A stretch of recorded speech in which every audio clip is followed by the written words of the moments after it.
Sam Tabor, well, thanks so much for giving us the time to be part of the Suffolk Alumni Series, episode number 3. Terrific to have you with us, Sam. Obviously newly anointed to the South Danish Symphony Orchestra on trombone, bass trombone. At a really interesting stage in your career. You've obviously moved to Denmark, some big life changes for you. So we're really excited to hear your experiences. You were a member of the County Music Service. Your father taught here for many years. Your mother continues to teach here for many years. So a Suffolk boy, very closely linked to Suffolk and the music service here. So we're really proud of all that you've achieved. So we'll just kick straight off with the question, Sam.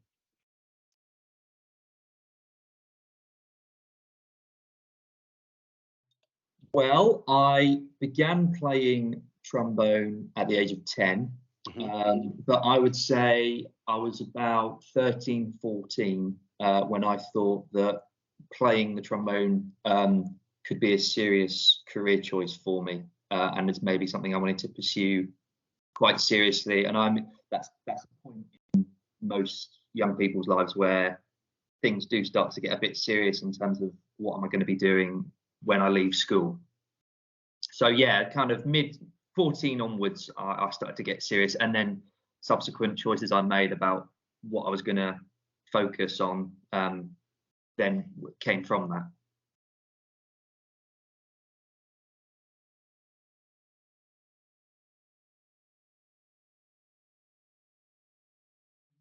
I would say it definitely got more serious.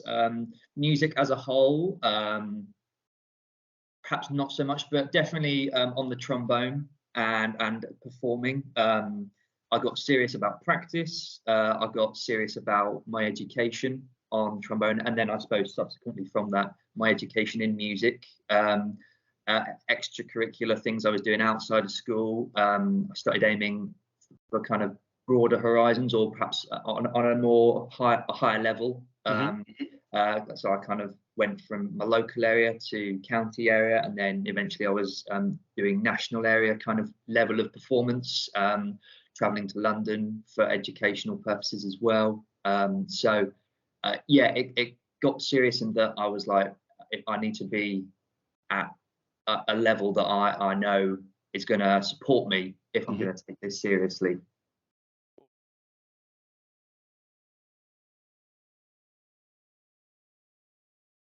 But yeah, musically, I started off doing county music service ensembles in Suffolk. Obviously, both my parents, teachers within the service, my dad also being head of brass and being a trombonist. So I was, that was a simple step. I was doing the Friday night and Saturday morning services, and then where just 13 to 14, when I thought maybe I'll get serious about this, is when I did then the county ensemble, so like the county wind band and then the youth orchestra, which went on tour, and that was great. Obviously, I think that's great for any young person to have the opportunity to do those courses, and then going on tour to Europe is something not many young people get a chance to do, especially away from the family.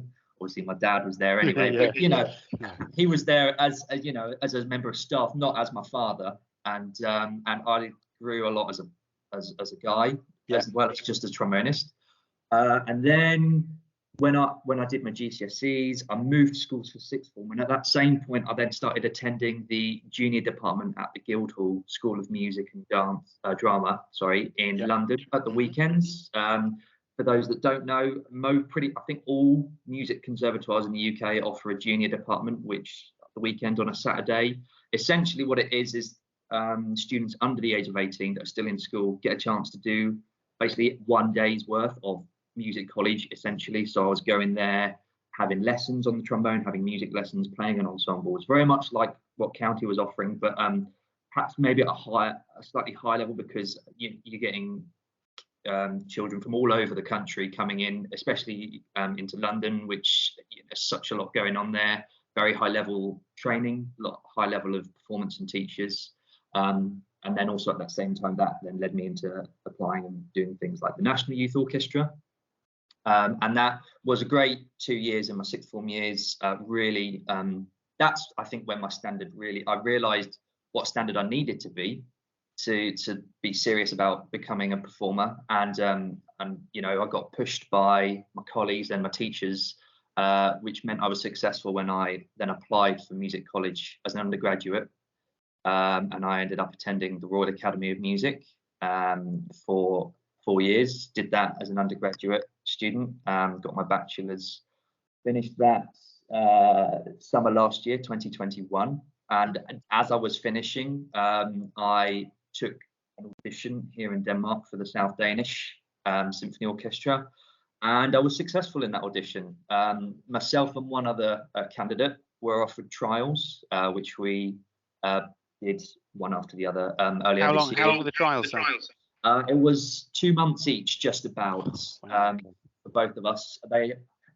How they were working it, they obviously want to choose programs that give a chance for us to show off how we're going to fit into the orchestra if we were to be chosen. And so I did my trial between February and March, and then just before Easter I was offered the contracts with initial probation for a year, but full time. So which I then began actually in June this year. It was a bit of a funny one. We did June and then we finished for summer. So I did like one practice month, then came back. But then so I moved here permanently at the start of August. But yeah, that's kind of a lead up to where I Awesome. have been now, basically educationally, and then. Yeah, super. So it was a kind of a fairly predictable route of high school onto music college and then into the industry, but with also bolt-ons like your Guildhall, the Guildhall Junior School. Doing the junior department did play a massive part in terms of it was a big step up in all areas, and even away from the music, just having the independence to travel into London once a week on my own as a 16-year-old, meeting, getting to know those other people my same age, who also had that vision of, I want to be a performer. It's a good environment to be in for any person wanting to pursue music. Terrific. Yeah, I think it always was. Obviously, both my parents being teachers is something I've considered, and it's something I have dabbled in. I've done a few, smaller qualifications in teaching. I have taught a little bit throughout over the last couple of years. But I think if I could get a chance to have a job performing, I would take it, and I think that's what I was always practicing for. Cool. And so such good news that you're already into regular pro performing at such a young age. Awesome.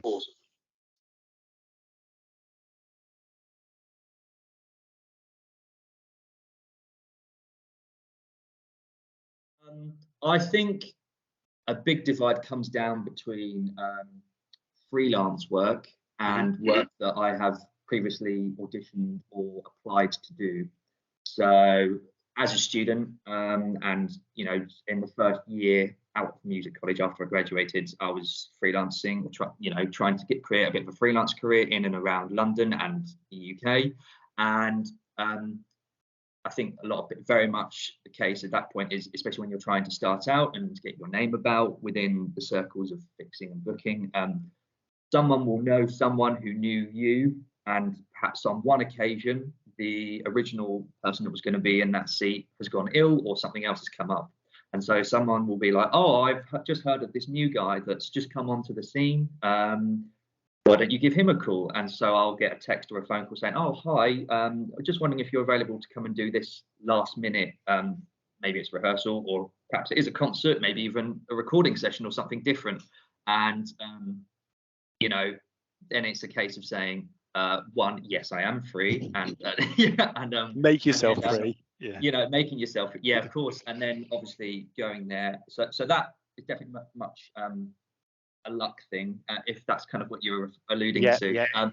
So there is that, being in the right place in the right time. But then once you've accepted that, chance, you've got to then back it up with your playing. So you turn up and hopefully do a good job and show that you're a good musician and someone that you can work with, and then they'll be like, oh, we'll get him in again. And I think for a lot of freelancers, that is how you build up a career and a portfolio of getting you know, regular work in.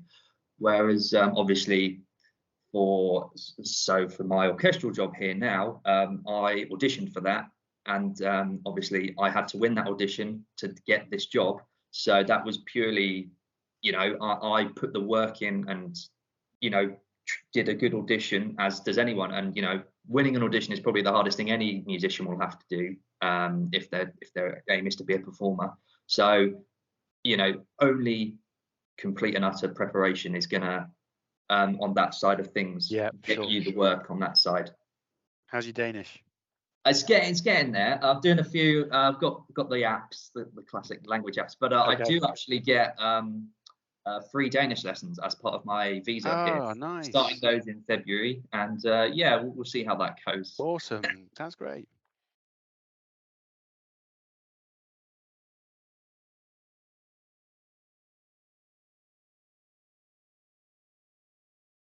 Nothing stands out to me apart from perhaps when I was younger. You know, there are other things that I enjoyed doing extracurricular throughout school, and obviously, you know, one by one they fell away as I decided music was going to be. Obviously, yeah, practice is a massive thing, especially when I was still at school. You know, it would be I come home and do, you know, a couple of hours, most like every weeknight, and obviously the commitment I've made to all the ensembles I was doing, and you know, continuing through up to now. Obviously, it's profession now as opposed to preparation for applying for the next thing. I would say, obviously, you know, you might think it's antisocial, or it can lead to antisocialism when you are putting so much time and effort into very singular, on your own, you know, whether it's practice or other kind of preparation or doing your own thing. But then, you know, as an ensemble player, music's a very social thing anyway, and so, you know, working in orchestra, there's plenty of people that I see every day, especially in my section. I see them pretty much every day, and we get on very well. And we do hang out outside of work as well, which is lovely. Great. So there are sacrifices, but I would say that also the other side, the balance of it, means that actually I don't feel like I've really lost in any aspects by pursuing this. And it seems to be paying off, the practice at least. Awesome. Yeah, indeed it does.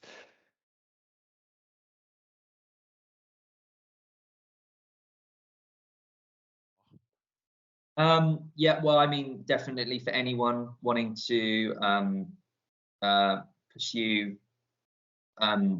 being an elite level of musicianship in anything musical, self-discipline is a massive thing. And obviously, you know, that bleeds over into other aspects of my life. I try and be self-disciplined, like my scheduling in the day, in how I in my music making, obviously, in my practice, but then also how I present myself professionally as a working trombone player. I think being sociable, it doesn't come easily to everyone, but especially if you're going to be a musician working in ensembles, but as a soloist as well. But obviously, I think most people would be looking to play in a band or an orchestra or whatever. You've got to be able to be having people skills. It's very important, you know, especially perhaps even more in, you know, this age of digital, you know, meetings on the computer, texting, social media. Having those skills, I cannot understate how important those are, and how, you know, you never know what doors they are going to open to you, perhaps even more so than your ability on your instrument. So those are two massive qualities that I continue to work on, but I think have definitely helped me, you know, given me an edge when trying to pursue where I am now.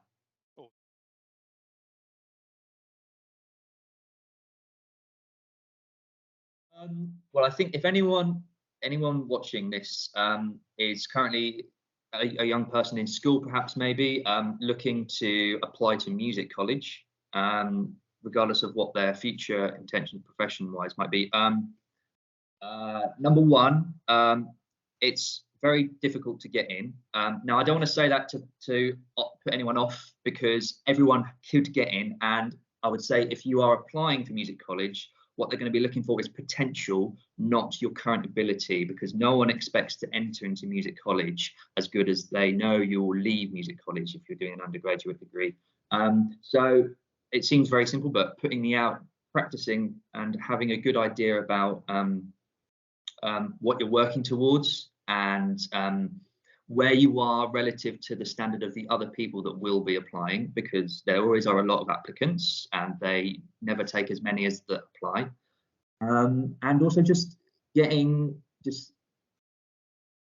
speaking specifically as an orchestral player, getting used to the idea of playing in orchestras and listening to what an orchestra sounds like, and where you fit in an orchestra, whatever instrument you might play. So you know, whether or not I know that the county does offer orchestras, ensembles for young students to play in. So getting involved in that and then taking that back into your practice. So working on specific excerpts that you know are important for your instrument. If you don't know what they are, then speak to your teacher about all that stuff. And really just making sure that if you are applying for music college in the UK, looking at maybe it is something, looking at the national orchestra, youth orchestra, and like the level of and even maybe going to listen to them. And I would say go and listen to any orchestras that you can, wherever they may be. I know there's plenty in Suffolk, but you know, London's not far away, and there are some incredible orchestras in London. Just getting, you know, and then going to see those, maybe that then opened the door for you to having one-off lessons with members of that orchestra. You know, you cannot learn enough, especially, you know, when you're in school and education. It's only going to help you. So people wanting to apply to music college, get on that. Great. Okay.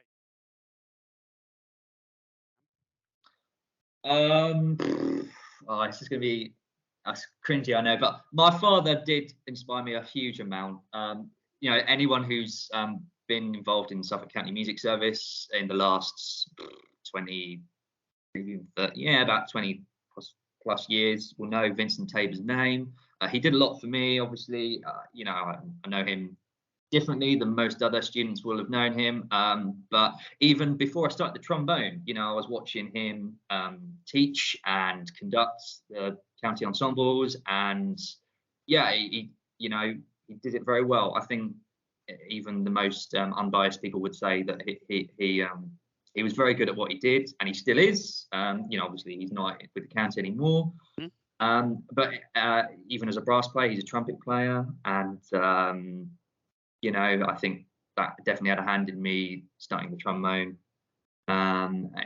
especially as a younger child. So sure. Just being surrounded by that, and obviously music runs throughout all my family. And I think now, obviously, you know, there are so many fantastic trombonists in the world. I love listening to them play. There's, you know, in the age of streaming music, it's so easy to listen to incredible musicians make brilliant music, and it's great, you know, because the only way to take it when you listen to those people is just like, oh, I wonder if I could get closer to that where they are than where I am now. And if ever I'm feeling like, you know, it's not going great for me, and trust me, there are plenty of times in my past and even now where perhaps some days I'm not having a great day, there's nothing better than just getting inspired. And I don't think you can be inspired at any point. And those guys are inspired by other people, I'm sure. And so the chain goes on and on and on. Exactly, you know.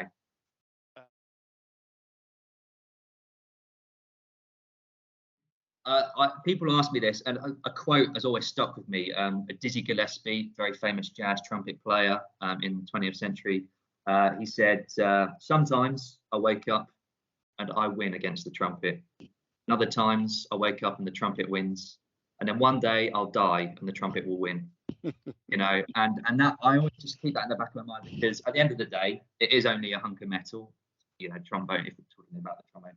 Yeah, definitely trombone specifically. There are days when I just want to throw it against the wall and nothing seems to be working, and that happens, and that has always happened to me, you know, from the first day I picked it up to even now, where I'm playing it most days on a professional level. Music as a whole, that's definitely changed. Obviously, when I was younger, it was all and I was hearing things for the first time and discovering what music could be, especially as a trombonist, and even just classical music as a young person was very exciting. I think it's very exciting for anybody. I think everyone should try and expose themselves to some extent to it. I think there's something in there for everyone. And then as I've gone through education and kind of learned more about it, I can understand it more, and there are more nuances I can take from it, and so and I can, you know, surround myself with it and get deeply more embedded with it, and that understanding, you know, that's come with me just like, yeah, this is definitely my thing. I feel more comfortable with it. And then now, kind of past from education in a professional level, it's obviously it's my job, and so, you know, it's not in the same way that it's like a 9 to 5 at the office, but sometimes it can feel like that. And so I think it's important to make sure you have a healthy relationship. I'm sure, you know, as this is music we're talking about, I take breaks from it occasionally, and I make sure that there are other things in my life that I have going on that I balance it out with. Yeah, what I was talking about previously, there are times where perhaps I'm not feeling as inspired with it, or I'm feeling a bit like getting through the day, you know, winning the bread, going home again, and that's normal. That's fine. I think that is, everyone realizes that that's something you accept with, and that comes with every job. But there are the things we spoke about previously, that, you know, there are ways of rekindling that kind of that spark and that magic, and you know, as the Dizzy said, you go to sleep, you come up again the next day, and perhaps, you know, every day is a new day. So if it wasn't feeling great yesterday, the next day be like, right, okay, start again from neutral, and I'm going to try and have a better day. And normally, you know, sooner or later you come around again. It is a cycle. Sam Tabor, thanks so much for taking the time out from your rehearsal schedule to come and speak to us. It's great to see you, Sam. Congratulations on your job. And I have no doubt that students watching this will find it informative and inspiring, and will just reassuring to hear you as a pro musician talk about some things that I'm sure that they all feel. So really great to have you as being part of the alumni series. Appreciate your time, and best of luck to you for the future. Thank you very much for having me. It's really nice to talk about this stuff.